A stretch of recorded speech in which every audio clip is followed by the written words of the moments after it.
Hey, this is Greg at Top Hat Classics. I got something really fucking cool to show you. Check that out. Dick Axle's 1962 Thunderbird.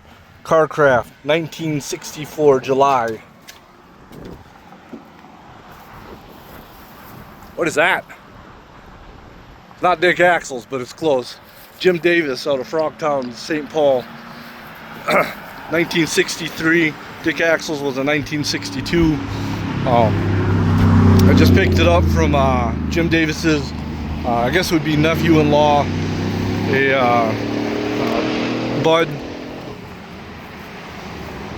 up here in Wisconsin. Check this thing out. There ain't no rust on it, nothing. He never got to it, but he was going to run dual exhaust out of here. I mean, come on, 1960s. Long live the 60s, long live the 70s. The aerials, you can tell the body work. This dude was just an amazing craftsman.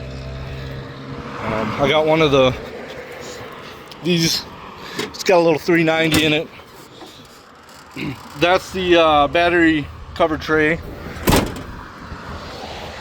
Check out this interior. She don't even smell musty or nothing. But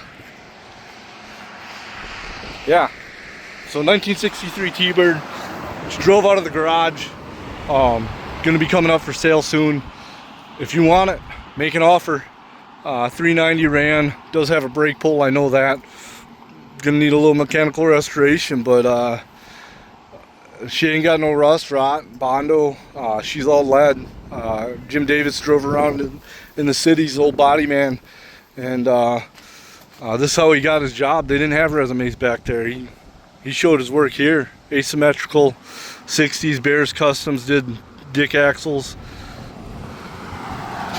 Just a gorgeous car. Talk to you later.